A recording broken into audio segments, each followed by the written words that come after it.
Cordial saludo, mi nombre es Brandon Camilo Herrera. Voy a presentar la actividad de la evaluación final del curso de Arquitectura de Computadores de la UNAD. Primero vamos a tratar el concepto de máquina secuencial de programa almacenado de las arquitecturas de computadores de von Neumann. El concepto de programa almacenado es el que facilita la programación y generaliza el diseño del hardware. Los programas y datos almacenados están en la memoria del computador, se almacenan en la memoria del computador. Máquina secuencial. La máquina secuencial es la que ejecuta el conjunto de instrucciones que componen los programas. Esta almacena los datos y las instrucciones en la memoria. La memoria se divide en dos, siendo una parte donde almacena el programa a ejecutar y la otra donde retiene los datos. La implementación. La máquina de von Neumann consta de 4 partes básicas: la memoria, la unidad aritmético-lógica, la unidad de control y las unidades de entradas y salidas. Las ventajas. Esta arquitectura pues da mayor velocidad de ejecución de los programas, simplifica la labor de programación, también libre y generaliza el diseño del hardware, y esta es en representación binaria.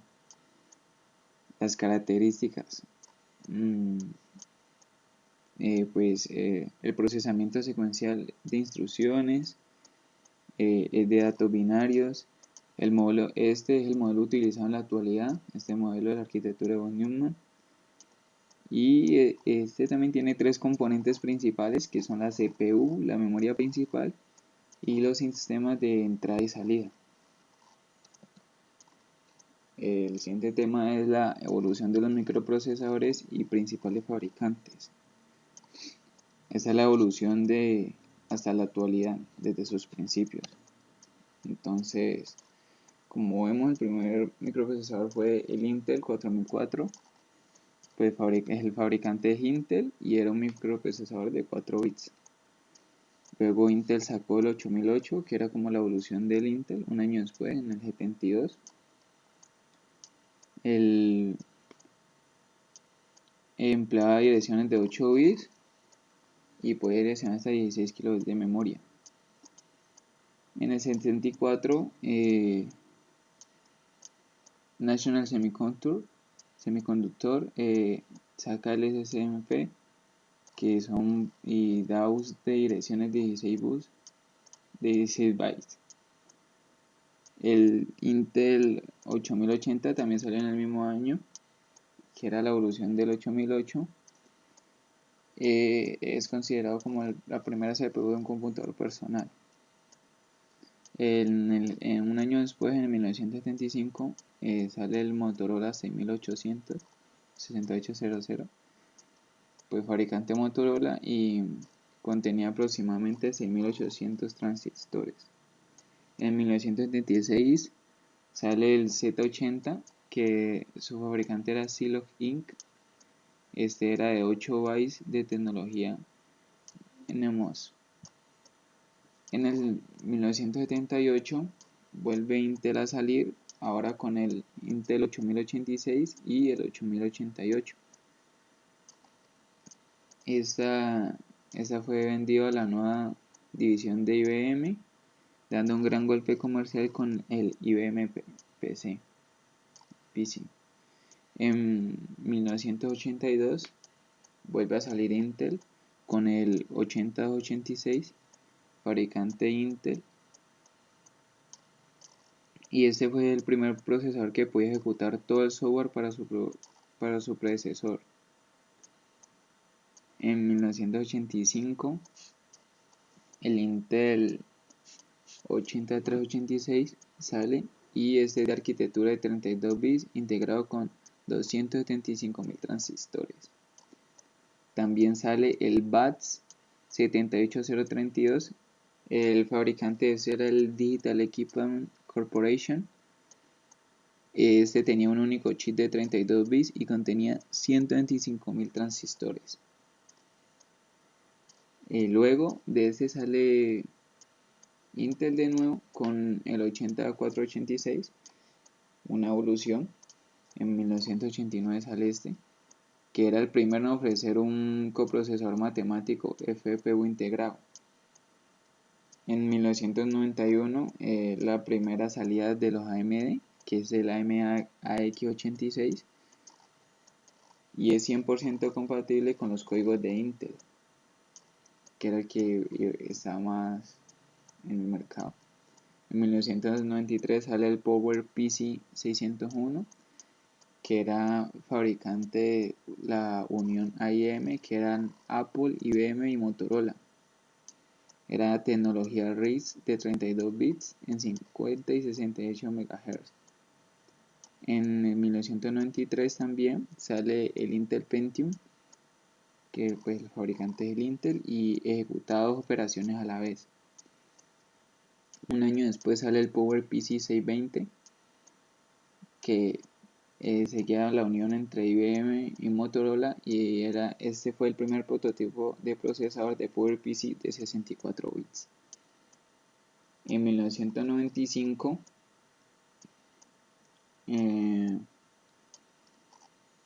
sale el Intel Pentium Pro, que era la mejora del Intel Pentium, y este tenía arquitectura de 32 bits compuestos por 5,5 millones de transistores. En 1996 sale el AMD K5, que era una arquitectura RISC 86, pues fabricante AMD. En ese mismo año sale el AMD K6 y el AMD K6 II, que eran la evolución del anterior, y tenían una gama que iba desde los 166 hasta los 500 MHz. El K6 II tenía 250 nanómetros. Esto hasta el 1996. De aquí ya hasta la actualidad. En 1997 Intel sacó el Pentium II, que se tenía 105 millones de transistores. En 1998 Intel saca el Pentium II Xeon. Este era para computadores de medio rango, servidores y estaciones de trabajo. En 1999 Intel saca el Intel Celeron, que tenía una gran actuación a bajos precios, buen rendimiento con juegos y software educativo. En ese mismo año AMD saca el Athlon K7, y ese era compatible con las arquitecturas 86 por 86. En 1999 igualmente Intel vuelve y saca una nueva evolución del Pentium, que ya era el Pentium 3. Tenía 70 nuevas instrucciones, tenía el Internet Streaming y integrado con 9,5 millones de transistores. En ese mismo año Intel saca el Pentium 3 Xeon, que este incrementa las fortalezas de estaciones de trabajo y segmento de mercado de servidores. En el 2000 Intel saca el Intel Pentium 4, era un microprocesador ya de séptima generación basado en la arquitectura por 86. En 2001 AMD saca el Athlon XP. Este compatibiliza las instrucciones SSE y las 3D Node. Ya en 2004 Intel saca el Pentium 4 Prescott. Por problemas de temperatura y consumo fue un fracaso frente a los Athlon 64. En ese mismo año salió el Athlon 64, que fue el que le ganó en el mercado al Pentium 4 por sus problemas de temperatura, y ese era un microprocesador 86 de octava generación. En 2006 Intel saca el Intel Core Duo, que era un procesador ya de doble núcleo. En 2007 AMD saca el AMD Phenom, primera generación de procesadores de 3 y 4 núcleos basados en la microarquitectura K10. En 2008 sale Intel con el Intel Core Nehalem, que era un procesador de 4 núcleos de la arquitectura Intel 8664. En 2008 AMD saca el Phenom 2 y el Athlon 2, que era un microprocesador de multinúcleo. En 2011 Intel saca el Intel Core Sandy Ridge, que eso reemplazaban los chips Nehalem y con los Intel Core i3, i5, i7, serie 2000 y Pentium G. AMD en 2011 saca la AMD Fusion, que era producto de la fusión entre AMD y ATI. En 2012 el Intel Core iBridge, que es el Intel Core de la tercera generación de 32 a 22 nanómetros. En 2013 Intel saca el Intel Core Haswell, era de cuarta generación y corría los errores de la tercera generación e implementa nuevas tecnologías gráficas. Este es el avance de los iBridge. En 2014 Intel Core Broadwell, y es la quinta generación de 14 nanómetros y pueden llevar conexión VGA. En 2015 los Intel Core Skylake son la sexta generación y traen un mayor rendimiento de la CPU, GPU y reducción de consumo de energía, y son de 14 nanómetros. Como vemos, de 1997 hasta la actualidad, los mayores exponentes en el mercado son los Intel y los AMD. Bueno, entonces aquí vamos a tratar otro tema, el enfoque funcional y estructural de una computadora basada en la arquitectura von Neumann. El enfoque funcional. Este se refiere a cómo opera cada elemento como parte de la estructura. En este tenemos 4 funciones básicas en un computador, las cuales son el procesamiento de datos, el almacenamiento de datos, la transferencia de datos y el control. El procesamiento de datos es el que debe procesar los datos, que pueden tener una gran variedad de formas. El almacenamiento de datos es el que debe tener una función para guardar los datos tanto a corto como a largo plazo. La transferencia de datos es la que debe poder transferir datos entre el mismo y con el entorno exterior, o sea, el computador con otros objetos del exterior. Y el control es el que cuenta con unidad que gestiona los recursos del computador y dirige las acciones de sus partes con determinadas instrucciones. Este es el enfoque funcional. Vamos al enfoque estructural, que es el que estudia el modo en que los componentes se relacionan entre ellos. Tiene 4 elementos principales de su estructura, que son la CPU o unidad central de procesamiento, la memoria principal, los elementos de entrada y salida y los sistemas de interconexión. La CPU es la que controla el funcionamiento del computador y esa es la que ejecuta las funciones del procesamiento de datos. La CPU consta de la unidad de control, unidad aritmético-lógica, los registros y las interconexiones de CPU. La memoria principal es la que permite almacenar los datos. La entrada y salida son las que permiten transferir datos del entorno exterior y el computador. Esos son los que permiten pues la salida de datos del computador y a los elementos de salida y entrada, tanto la salida o la entrada de información de datos. Y el sistema de interconexión es la que permite la comunicación entre la CPU, la memoria principal y la entrada y salida. Vamos con el siguiente tema. Eran los sistemas numéricos: el sistema decimal, el sistema binario, la conversión entre decimal y binario, operaciones matemáticas básicas en base 2, operaciones lógicas, sistema hexadecimal, conversión entre hexadecimal y decimal, conversión entre hexadecimal y binario. Bueno, sistema numérico, aquí los tenemos, el sistema decimal, el sistema de numeración posicional que tiene como base aritmética las potencias del número 10.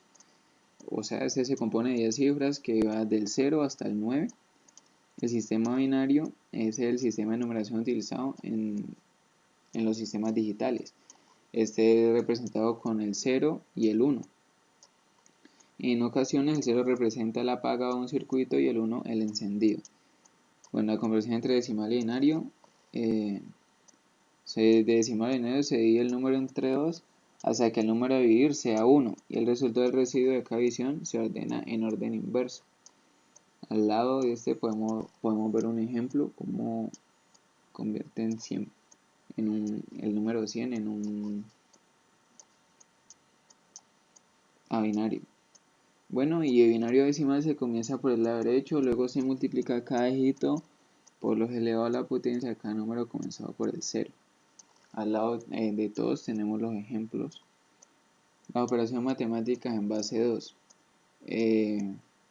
Tenemos la suma, la sustracción, el producto y la adición. La suma son las combinaciones, unas combinaciones ya predeterminadas, 0 más 0 da 0, 0 más 1 es igual a 1, 1 más 0 es igual a 1 y 1 más 1 es igual a 10. Cuando el resultado es 10, este se lleva el 1 a la siguiente posición de la izquierda. Se llama como acarreo o es como cuando estamos sumando y nos prestan o nos regalan para el próximo número. La sustracción son las restas básicas, son el 0 menos 0 da 0, 1 menos 0 da 1, 1 menos 1 da 0 y 0 menos 1 da 1. Esta se resuelve como en el sistema decimal, tomando prestado de la unidad siguiente y se lleva una y esta se resta con el resultado de la siguiente columna. Ahí podemos ver un ejemplo de lo que hemos hablado entre la sustracción y la suma. El producto, el 0 multiplicado por cualquier número da 0 y el 1 es el neutro. Las multiplicaciones básicas son el 0 por 0 que da 0, 0 por 1 da 0, 1 por 0 da 1 y 1 por 1 da 1. Vemos un ejemplo y la última operación, que es la división, es similar a la división decimal. La única diferencia es que las restas dentro de la división deben hacerse en binario. Vemos el ejemplo al lado. Vamos con las operaciones lógicas. Las operaciones lógicas asignan un valor verdadero o falso. El verdadero es 1, el falso es 0. A la combinación de condiciones, true o false. Tenemos las operaciones AND, OR, NOT y SOR. La AND es una multiplicación lógica. Al lado vemos su ejemplo, su tabla. La NOT niega el estado de una variable, sirve para una sola variable. O sea que si el 0, entonces su negación va a ser 1. Y al contrario, si es 1, entonces su negación va a ser 0. El OR es una suma lógica. Al lado vemos su tabla. Y el SOR es un negador de la variable principal cuando esta la segunda se encuentra en true. Si es falsa, el resultado es igual a la variable principal. Aquí al lado podemos ver lo que dicen las palabras. Bueno, el sistema hexadecimal.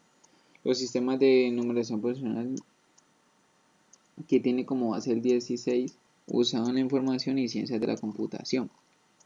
Este se compone de 16 cifras. Se usan los 10 dígitos de los números decimales y las primeras letras del alfabeto. O sea, igual que la numeración decimal, va del 0 al 9 y a este se le agregan pues las primeras letras del alfabeto, que sería la A, la B, la C, la D y la F. La A representaría el 10, la B el 11, la C el 12, la D el 13, la E el 14 y la F el 15. La conversión entre hexadecimal y decimal. De hexadecimal a decimal se convierte de hexadecimal a binario con su equivalencia y después a decimal. Ahí vemos un ejemplo. De decimal a hexadecimal se divide el número entre 16, que es la base, El resultado entero se sigue dividiendo entre 16 y la parte decimal se multiplica por 16. Y ese será el residuo hasta que no se pueda dividir entre 16. Los residuos los convertimos a hexadecimal y listo. De hexadecimal a binario. Se reemplaza cada valor hexadecimal por el equivalente de 4 bits. Ahí vemos los ejemplos y vemos las tablas correspondientes. De binario a hexadecimal se agrupan en grupos de 4. En 4 empezando desde la derecha, si hacen falta dígitos al final se le agregan 0 a la izquierda. Luego se busca el valor correspondiente en la tabla y el resultado hexadecimal se agrupa de derecha a izquierda. Un ejemplo.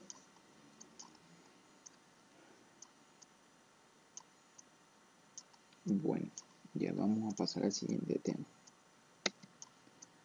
Estos son los registros de un procesador 8086. Tenemos los registros de propósito general, que son el AX, el BX, CX y DX, que son de 16 bits. Y cada uno de estos se divide en dos registros de 8 bits. Estos son, pues se dividen el AX se divide en AH y en AL, el BX se divide en BH y BL, el CX en CH, CL y el DX en DH y DL.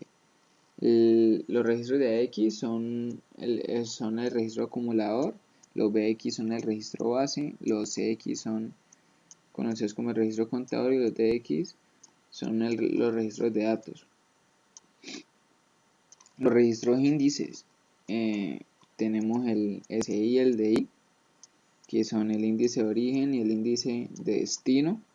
Y en estos mismos tenemos los registros apuntadores, que son el BP, que es el puntero base, y el SP, que es el puntero pila. Luego tenemos los registros de banderas, que es un registro de 16 bits, los cuales nunca sirven para indicar el estado actual de la máquina y el resultado del procesamiento. Esta tabla que vemos aquí contiene 16 posiciones de 0 a 15, que son los 16 bits del registro de banderas. Estas están numeradas de derecha y izquierda. La posición 0 la encontramos a la derecha y la posición 15 a la izquierda. Bueno, pues cada uno de estos tiene un significado, cada uno de esos registros. El off es el desbordamiento del bit de mayor orden después de una operación aritmética de números con signo. El df es el de dirección, el if es el de interrupción, el tf es el de trampa, el sf es el de signo, el zf, el 0, el AF es el acarreo o acarreo auxiliar, el PF es la paridad, el CF es el acarreo. Bueno, después del registro de banderas tenemos el registro de segmento, que está constituido por el CS, que es segmento de código, el registro de DS, que es el segmento de datos, el SS, que es el segmento extra, y el registro E es el ES, que es el segmento extra, y el SS, que es el segmento de pila. Estos registros de segmento definen áreas de 64 KB dentro del espacio de direcciones de 1 MB del 8086. Luego, tenemos el registro apuntador de banderas, que es el registro apuntador de instrucciones. Tenemos el IP, que es el Instruction Pointer. El registro IP es de 16 bytes, contiene el desplazamiento y dirección de las instrucciones que ejecuta. El IP se asoció con el registro CS en el sentido de que la IP indica la instrucción actual dentro del segmento de código que se está ejecutando actualmente en la memoria. Bueno, el siguiente tema es progreso y avances de la tecnología de semiconductores en relación a los microprocesadores tipo CISC y RISC. Bueno, los CISC son el computador con un conjunto de instrucciones complejas. En ejemplo tenemos el Intel 8086, el 8088 y bueno, y su evolución hasta el 8486. También tenemos como ejemplo el Motorola 68000, el 68010, 68020, entre otros. El Intel es el creador del primer microchip en 1971. Aquí se permitió el nacimiento de la información personal. En 1972 apareció el 8080, el primer chip capaz de procesar 8 bits, lo suficiente para procesar números y letras. Con esto nace la cuarta generación de ordenadores, la llamada PC o ordenadores personales. Estos utilizaban 100.000 transistores en la época de los 80. Con los transistores se buscaba incrementar la velocidad.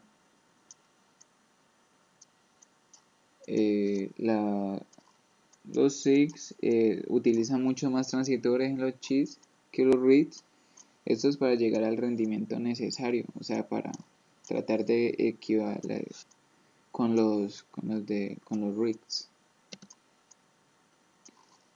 El RISC es computador con un conjunto de instrucciones reducidas.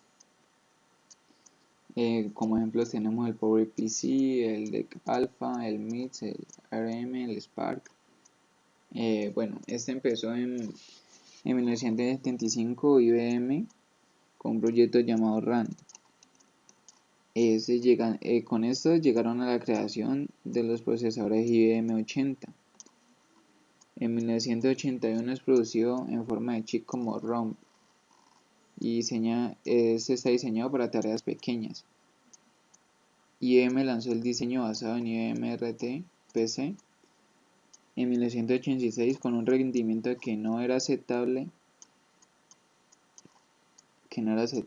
El 801 inspiró muchos proyectos de investigación, incluyendo algunos nuevos en IBM, llegando a los IBM Power. En 1980, Berkeley comienza el proyecto RISC. Este proyecto entregó en 1982 el RISC-1 con 44.420 transistores. Tenía 32 instrucciones y sobrepasaba el desempeño de los otros diseños de chip simple. En 1983 sale el RISC-2 con 40.700 transistores y 39 instrucciones, ejecutando 3 veces más rápido que el RISC-1. Ese era 3 veces más rápido que su antecesor.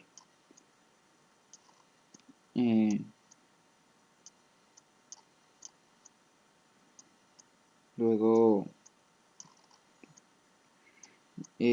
bueno, más adelante, John Hennessy en Stanford comenzó un proyecto similar en 1981 llamado MIPS.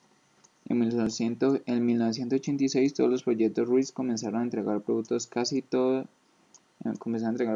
y casi todos estos procesadores RISC modernos son copias directas del diseño RISC-2. La técnica de diseño RISC ofrece poder incluso en medidas pequeñas. Esto llevó a dominar el mercado de la CPU integrado de bajo consumo de energía. Entre 2006 y 2010 las estaciones de trabajo pasaron de la arquitectura 86 a la 64 de Intel y AMD. También el mundo de computadores centrales está basado completamente en RISC. El dominio del Intel por 86 y por 8664 en el mercado de los computadores personales de escritorio, ordenadores portátiles y en servidores de la gama es sorprendente, aunque Ruiz fue capaz de avanzar en velocidad muy rápida y económicamente hablando. Bueno, muchas gracias por su atención y este es el final de la actividad.